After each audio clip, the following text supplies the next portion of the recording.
Hey y'all, so I made a little video before my surgery kind of telling you all about what was going on, what happened, why I was having it, my excitement about it, my nervousness about it, and so I thought I would update you. It's been 1 week now, or 1 week post-op, and I'm feeling really good, and so I wanted to give you an update whether you're following my story or you're about to have the surgery and you're nervous about it, so I'm going to kind of give you all the ins and outs of what went on with me. Just from my perspective, because it was a really good one, and I know some people have said there's a lot of negative stuff out there, but so far this has gone really, really well. So my surgery, the entire surgery took about an hour 20 to an hour and 30 minutes. It was pretty easy. There were no big surprises. They'd done an MRI and a myelogram going in, so the surgeon really knew exactly what he was walking into, so that was really good. Something I found out right before the surgery that was awesome, and if you're going to have this done, I highly recommend talking to a neurosurgeon because they just really care about your nerves and those things. That's kind of their main focus. And I found out that there is nerve monitoring you can get. And I love that. I guess once you're asleep, they kind of put some needles and stickers in your back and fire signals to your muscles and nerves to make sure that the signals are being sent and that nothing during the surgery impairs that. So they're kind of monitoring it the whole time, which makes me feel really good when you're dealing with your nerves and your spinal cord and, functionality to your body. That just made me feel a lot better, gave me a lot of peace of mind going into the surgery.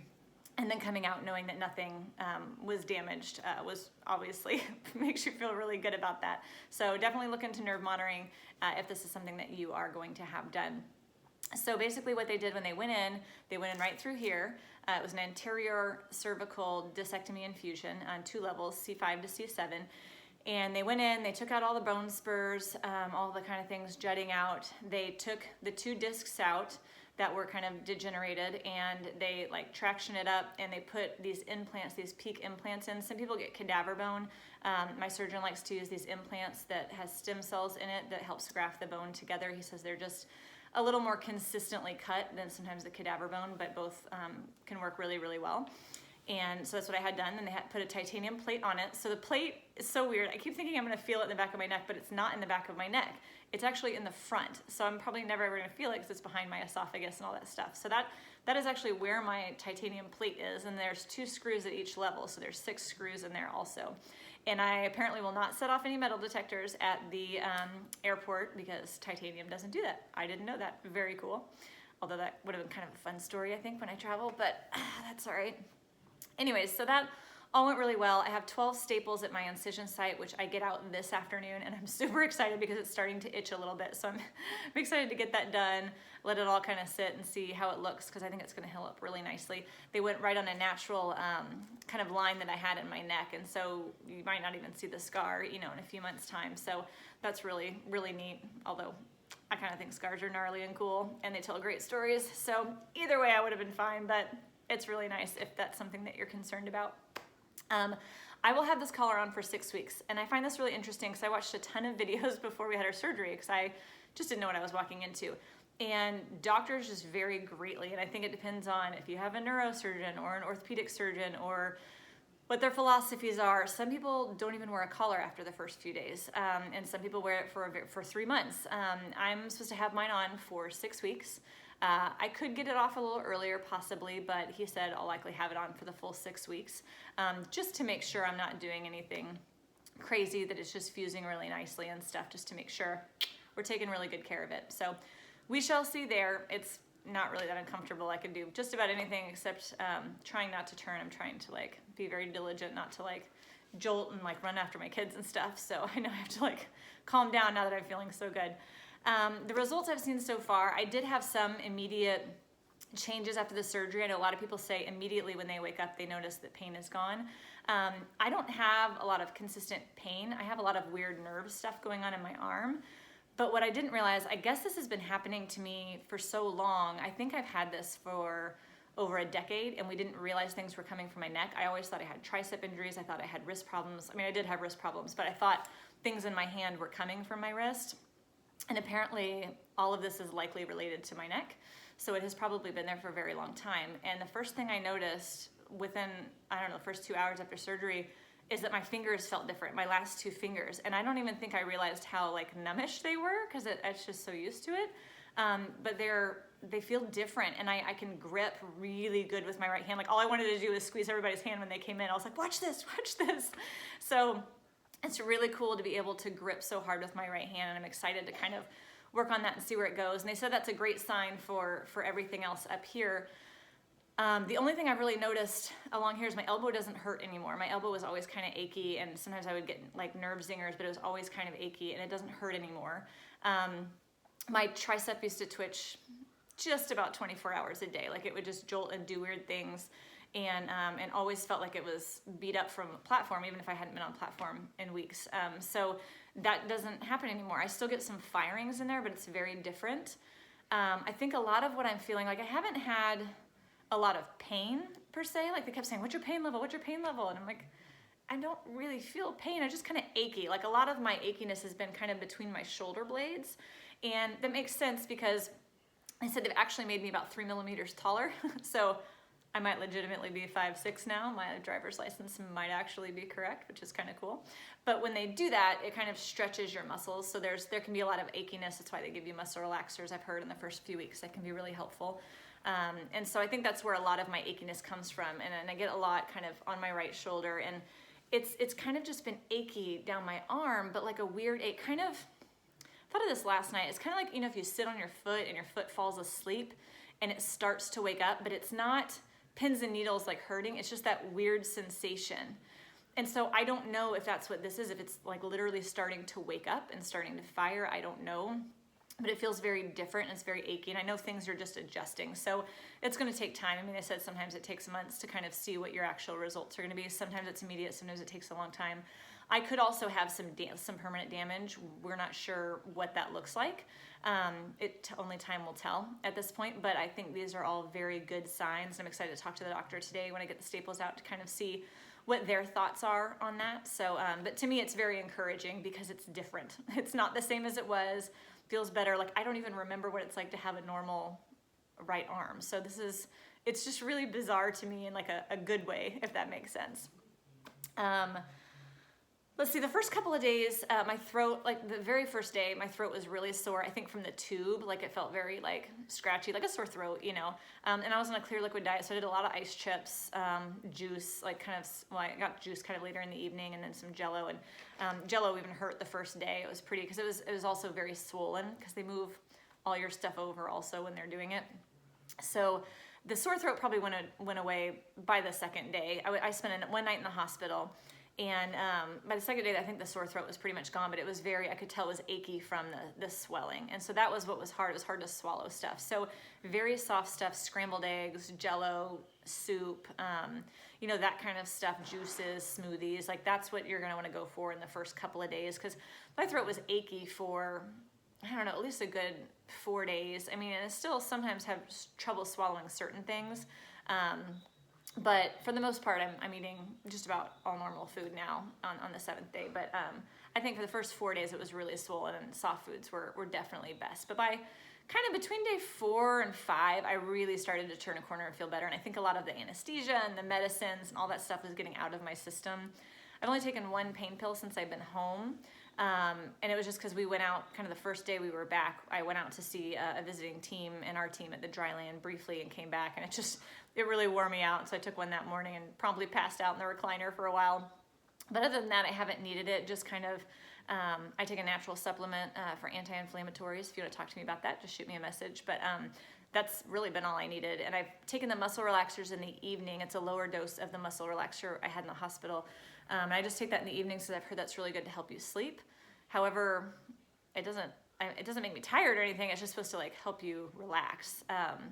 I'm not sure it's doing that. I'm gonna try tonight without it because I don't really feel any difference. So, and I was up last night with things firing everywhere. So I think I'll try without the muscle relaxer tonight. But yeah, for the most part, just kind of achiness. I wouldn't say it's really pain, just kind of achiness, and it's just annoying because it doesn't go away for a while. But by the 4th day, I was really starting to feel good. I was starting to take walks those first couple days, you know, just slow, small walks. And by the 4th day, I think I walked for a half an hour with my girls, just kind of up and down the cul-de-sacs and stuff. And by day 5 and 6, I was really starting to feel more normal. So today I'm like having to slow myself down and stop myself from picking certain things up and making certain fast movements, running up the stairs, because that's like my natural reaction is to like bolt up the stairs 2 by 2, you know, and I'm really having to slow myself down and be more cognizant of like, you're still in a neck brace. So really it's just that first 4 or 5 days, I think, that are kind of, you know, you're a little off, but you feel better pretty quickly.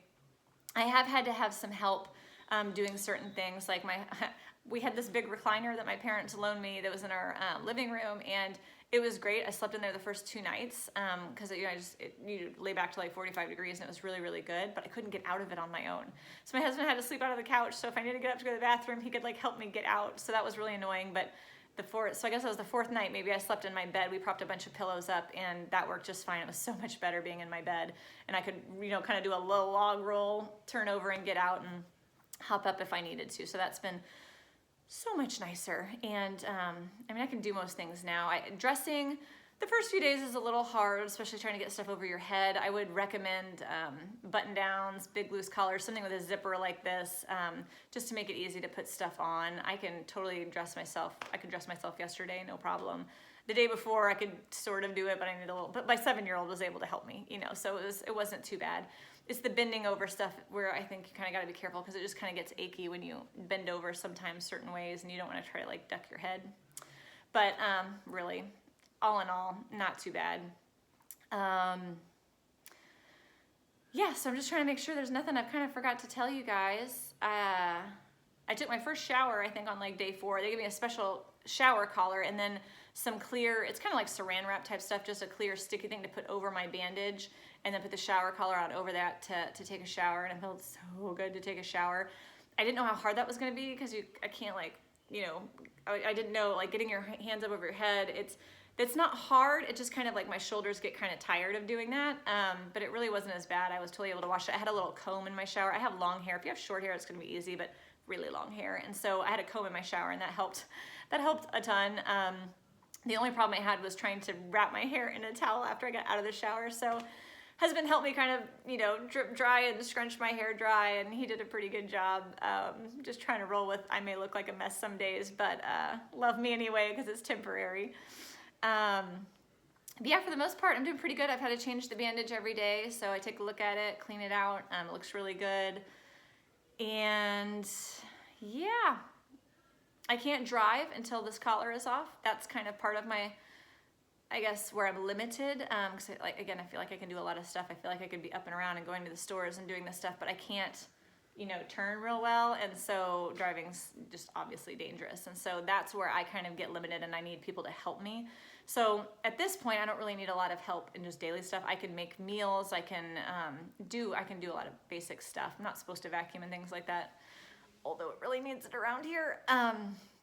But yeah, I'm pretty normal. Just have to know what my limits are and when to ask for help, which is not an easy thing for me, but it's a growing thing for me. So it's been good, and it's good that I'm having to depend on people and they're doing things their way, which is sometimes hard when I'm like, oh no, it's supposed to be done this way, or I like it done this way. But I'm just very thankful to have the help and have people who are willing to be there for me. So that's really nice. So I'd say the first 4 to 5, 6 days, that's kind of really when you need the most help. And after that, you're going to be pretty independent. I mean, I've been home with the kids by myself. Well, not all of them. Our little one's a rascal. We've got 4 kids between the ages of 7 and 3. And so she's just newly potty trained, but we've kind of taught her, we kind of started doing this before the surgery. We taught her how to get the stool out. She can get up on the stool. She can go by herself. I might just have to help her wipe or something, but then I can help her. She can get on another stool to go wash her hands. And so I can actually help her go to the bathroom now. It's just like if somebody falls or if you have to run up the stairs really fast, that's what I can't do at this point. So I just have to keep it kind of slow. But for the most part, you know, normal activity is pretty good. I've been taking long walks yesterday. I went for a 45-minute walk, did a ton of lunges and squats and calf raises. I felt really good. I want to do it again today, although it's really nasty outside. But I feel best when I'm moving, when I'm up and around and moving, but I definitely need rest. So I think it's really important to be very active, but then also give yourself a break to rest and recover afterward, because your body, it doesn't feel like this major surgery, but it's a pretty major surgery. So you need to make sure you're letting your body rest and recover, and that you're sleeping a lot at night if you can. So just a couple of tips if this is something that you're looking at doing. Bendy straws are going to be your best friend, because you can't kick back a bottle or a coffee or anything like that, but you can use a bendy straw in anything. So it's weird to drink coffee out of a bendy straw, but I'm totally doing it. So love my Bendy straws. I even took them to a New Year's Eve party to make sure I could hang out with everybody. So that was good. Bendy straws are awesome. Another thing that's cool, because I'm trying to take advantage of this time. I feel like, you know, this time it's frustrating because I'm such an active person. I'm an athlete and I want to be out there doing things, but I have this, I'm looking at it as a gift of downtime, that I have to be, you know, at home and resting or doing things. So I'm trying to also make the most of it and work and get some things done from the house that I can do. And my husband hooked me up with this really cool adjustable like laptop stand, and he got it on Amazon, and it's super cool. I'm not sure how much it was. I don't think it was that expensive, but it's been really helpful because I can use it in the recliner. I can use it if I'm sitting at the table, I can prop it up. You know, I can use it anywhere. You can adjust it to anywhere, and it's been really good because it's hard to look down. Looking down for stuff is hard. So when you can have stuff at your level, makes it so much easier. So I'd highly recommend that if you're going to be working from home or doing stuff where you might need your laptop or something like that, or even able to write up at that level. I put my planners up there and stuff too.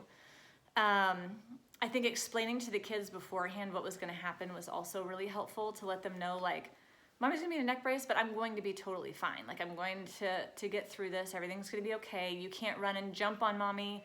I can't pick you up for a while, but I can sit on the couch and you can snuggle next to me. So not just telling them all these things they can't do, but what I can do with them. You know, maybe I can't look down in the Lego bin and dig around, but I can help you find instructions, or I can play with you once it's built, or, you know, that kind of thing. So kind of trying to find our boundaries and explain it as best we can to them so that they're not really upset has been really helpful, I think, because the kids have been, for the most part, very, very good about it.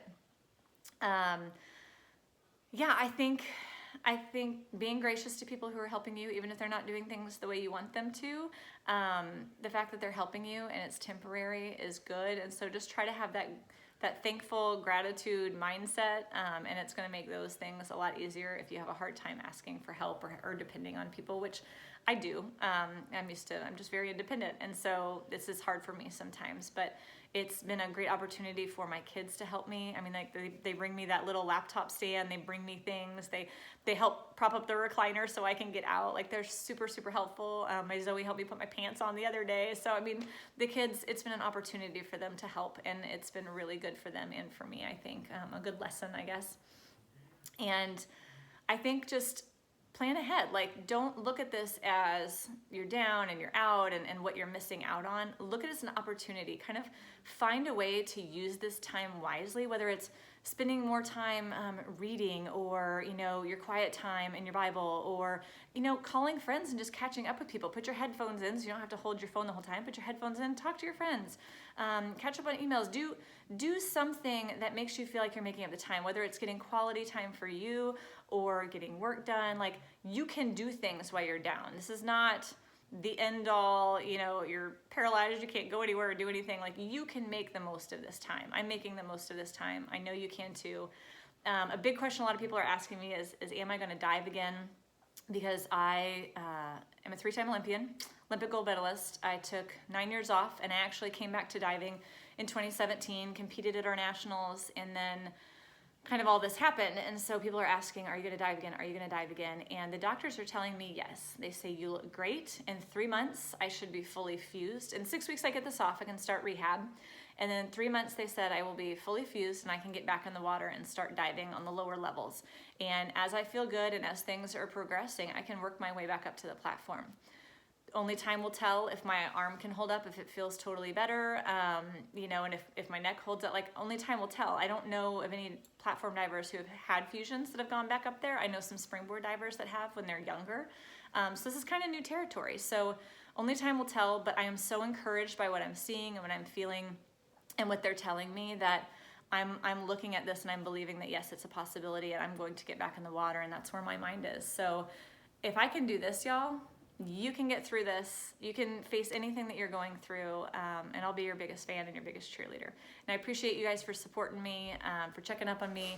I will keep updating every week. It'll probably be more what my activity level is, how I'm trying to get back into training and juggle this kind of new season and what we're doing, because I also have some exciting things like a podcast coming out and an online course coming out. So stay tuned, check back in.